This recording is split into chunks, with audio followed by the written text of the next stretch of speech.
Hi everyone, I'm Alexa Soto from Alexa Feel Naturally on Instagram, and I run my food blog, Feel Naturally, where I share vegan, plant-based cooking. My goal is to always just make a delicious food that anyone can enjoy. I want to prove that vegan food can be just as delicious as the food that we grew up knowing, eating, and loving. I've been a vegan myself for 5+ years, so excited to share with you all what I eat in a day. Thank you to the Vegan Food Girls for having me. I absolutely adore them, so this is such an honor. For breakfast, I made a Mexican tofu scramble and some crispy potatoes and my fake coffee drink that I will let you guys in on.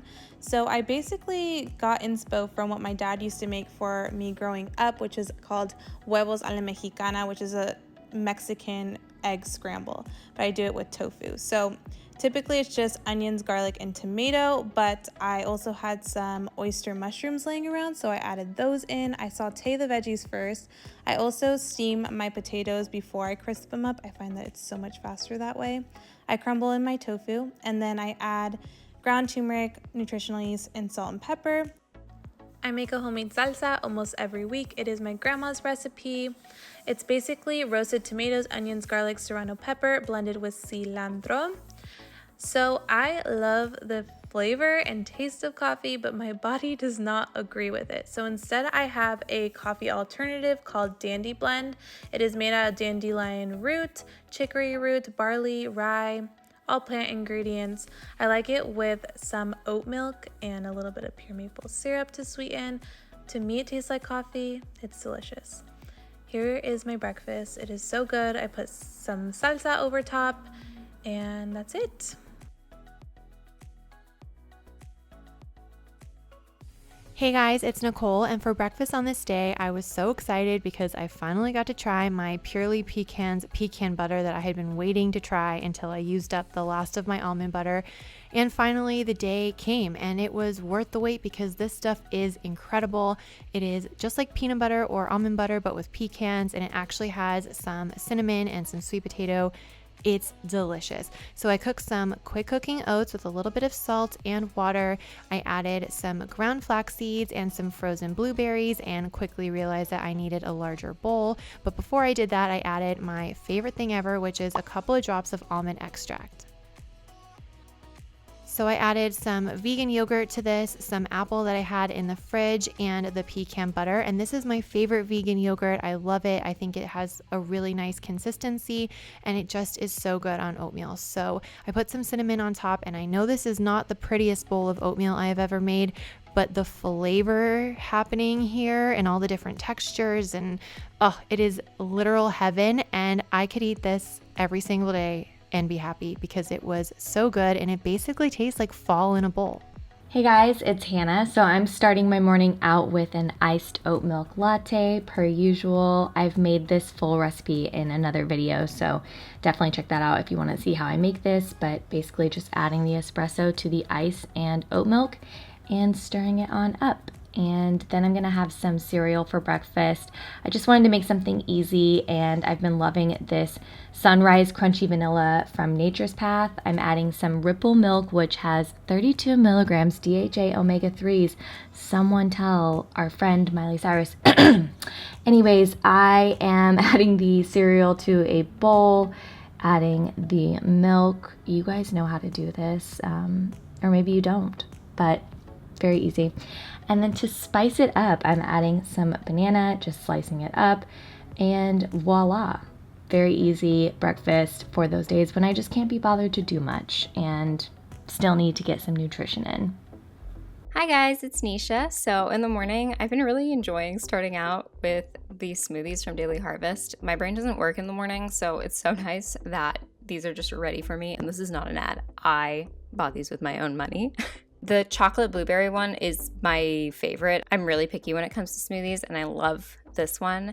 And I also like to add a little date into mine just to make it a little bit sweeter. Once I fill the cup up with water and then dump it into my blender, I like to top it off with a little bit of soy milk just to thin out the smoothie a little bit. I don't like really thick smoothies or smoothie bowls. If you know me, you know. And I find that this makes it creamy without being so thick I can't drink it. I started out with something really light today just because I'm going to be recipe testing today, and I needed some plant-based energy to keep me going while I eat many, many fried foods during my tests.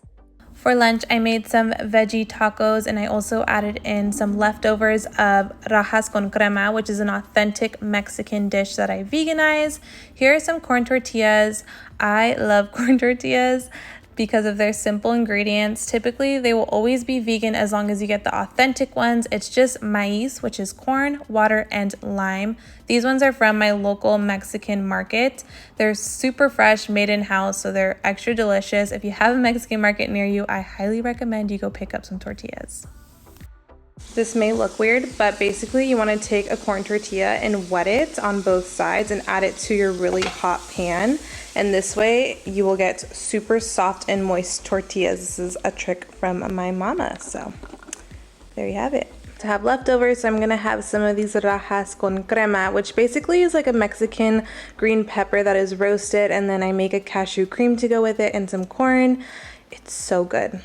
Also, I wanted to have extra veggies, so I just steamed up some zucchini and mushrooms, but I'm going to throw this and then the rajas con crema situation into my tortilla.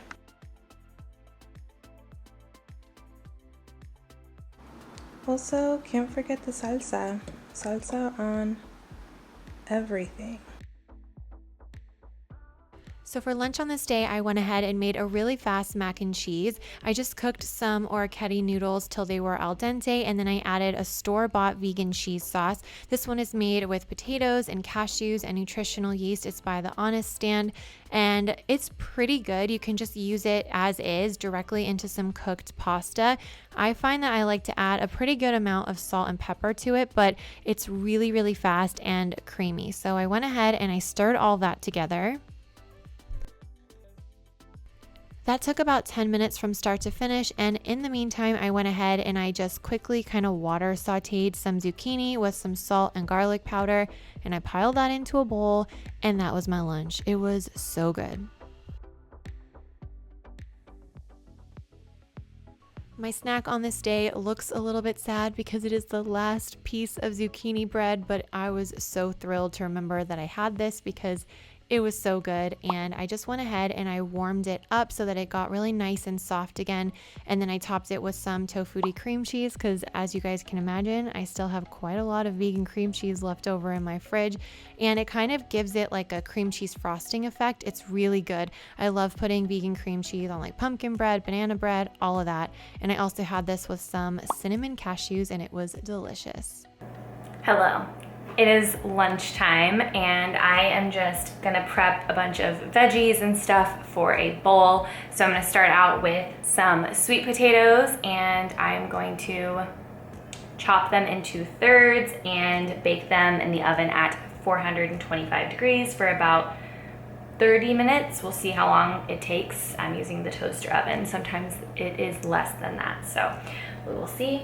But yeah, I like these Japanese, I think these are the Japanese sweet potatoes. They're like purple skin and white on the inside. Very delicious.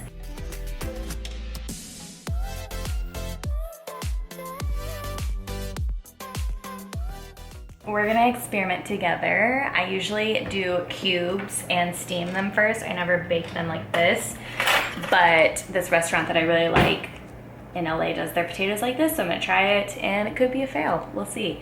I'm gonna poke some holes in some of the bigger pieces, and hopefully that helps.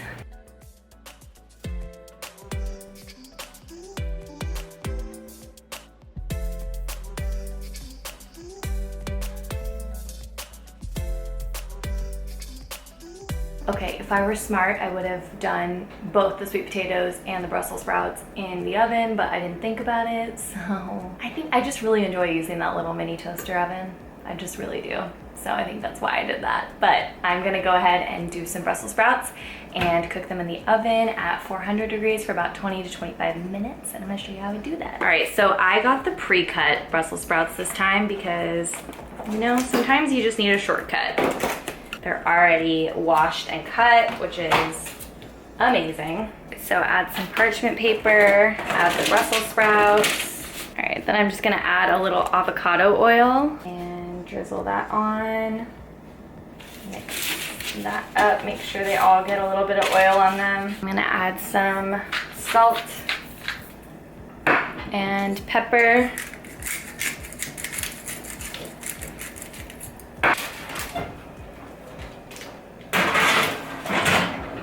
All right, so then I'm gonna take some kale and I'm going to de-stem it and put it in a pan.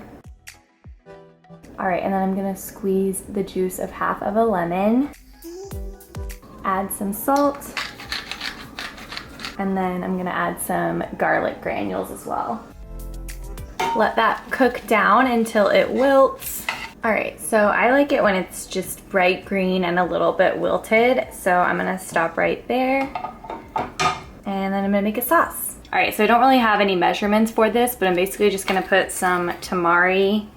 I'm gonna add a little bit of this miso mayo. And then I'm gonna add some of the remaining lemon juice and then just whisk it up. All right, now it's time to assemble. Just got some steamed rice. Gonna add some kale, some Brussels sprouts, and some sweet potatoes. Drizzle on the sauce. That's not a pretty drizzle at all, but you get the gist, and that's it. So one of the reasons I like having this for lunch is that it makes a lot of food so I can have it throughout the week. I'm all about trying to reduce the amount of times I have to cook, so if I can do like a bulk thing like this, it makes it really easy just to like throw some veggies in a bowl, add a sauce, and you're good to go for lunch. Potatoes turned out good too. Okay, hi, welcome to my what I eat in a day. Right now, I'm going to have one of these little seaweed snacks. I love the taste of these. I'm having a little snack and then I'm gonna make a matcha. But right now, I'm doing another test on my pakora recipe. I have all the veggies salted. I can pull out some of the water so they get extra crispy when I fry them up. Trying to do it with less chickpea flour so they're lighter and brighter tasting. This is one of my versions. I think this is the winning version. So cross your fingers so I don't have to test this again. So I'm gonna have a little light snack before I eat a flip ton of chickpea flour and fried foods. So good. Let's go. After my snack and matcha, I whipped up my test pakoras. They were delicious, like little buttery, flaky fritters of vegetable heaven. Recipe will be out soon. I haven't had time to edit it yet. Don't yell at me. It's really bomb. Do try it when I do. It was a really good lunch. Bye. For dinner, I made my sesame sticky tofu. I paired it with brown rice, roasted veggies. This sticky sesame tofu is one of my most popular recipes I've created to date. It is so tasty. This time I actually decided to throw in some rice cakes. I get these from my local Asian market. They cook up so fast, they're chewy, they're delicious, and they're perfect in this dish. So I have some crispy tofu. I just basically coat my tofu in cornstarch and then I pan fry it. Once my tofu is all crisped up, I will saute my green onions and then I make the sauce that is everything. It is ketchup, rice vinegar, soy sauce, sesame seeds, sesame oil, and some brown sugar or coconut sugar works great too. I will combine all the ingredients in a bowl, and then if you like heat, you can add in whatever hot sauce you like. Sriracha would work great. I like this truffle hot sauce. I then will just toss the sauce into the tofu until it gets nice and sticky and then top it off with extra sesame seeds and green onions. On this particular day, I was testing out chocolate stuffed vegan churros for a virtual cooking class I will be teaching very soon. They came out delish and I had one as a snack. It's Nicole again, and for dinner on this night, I had some meal prepped chili. I will put the recipe in the description box below. It is super, super easy, and there's a couple of hidden veggies in there, and I do mean hidden because it just tastes like a big old bowl of chili, and it is really, really good and really easy for lazy days like today. I added a little bit of water just to thin it out a little bit, and then I warmed this up with just some leftover cooked veggies I had in the fridge that I wanted to use up. In the Facebook group, I asked you guys what is your favorite vegan sour cream because I was helping a friend try to find a really great vegan sour cream and they don't live anywhere near a Whole Foods, but this is the one that I normally use as a sour cream replacement. It's that same yogurt that I used from this morning at breakfast. It's great for sweet and savory recipes, and I love it as a sour cream replacement. But thank you to all of you who recommended some other brands for sour creams, because there really are so many on the market, and it's really hard to know what to recommend because they're all a little bit different. So you guys were really helpful, and I'm so grateful. I also had this with a big salad that had cucumbers and some cabbage. I heated up some leftover sweet potatoes. As you can tell, I kind of bulk cook, and I have things like potatoes, rice, chilies, soup, that kind of thing. And then for easy meals throughout the week, I can just kind of heat it up, mix and match, and I have a really hearty, wholesome, quick meal. And that is one trick that I have for eating healthy, is just to make a lot all at once and then just kind of get creative with the leftovers. So that is what I did today. It was absolutely delicious. And yes, you should absolutely be using those tortilla chips to scoop up the chili. It is life. Hello again. It is dinner time, and we contemplated making something in, but it's Saturday night and it just sounded so much nicer to go pick up pizza and bring it home and not have to worry about it. So we're picking up pizza from this place called Cruisers in LA. It is so good. If you are ever in LA and want like some good, like, we feel like it's like that kind of pizza that you grew up on. It's not like gourmet or anything like that. It's just very nostalgic, if that makes sense. We are going to go get that, and I will show you guys what we got when we get it. All right, we got the goods, and I'll show you guys when we get home what it all looks like, but it smells so good. I wish you could smell it. All right, so these are their breadsticks that are stuffed with cheese, vegan cheese. So delicious. Buffalo chicken pizza. And a Hawaiian pizza. It's got a vegan ham and pineapple. They gave us so much ranch. I think we accidentally ordered more than we anticipated, but that's okay. We have ranch for the week now.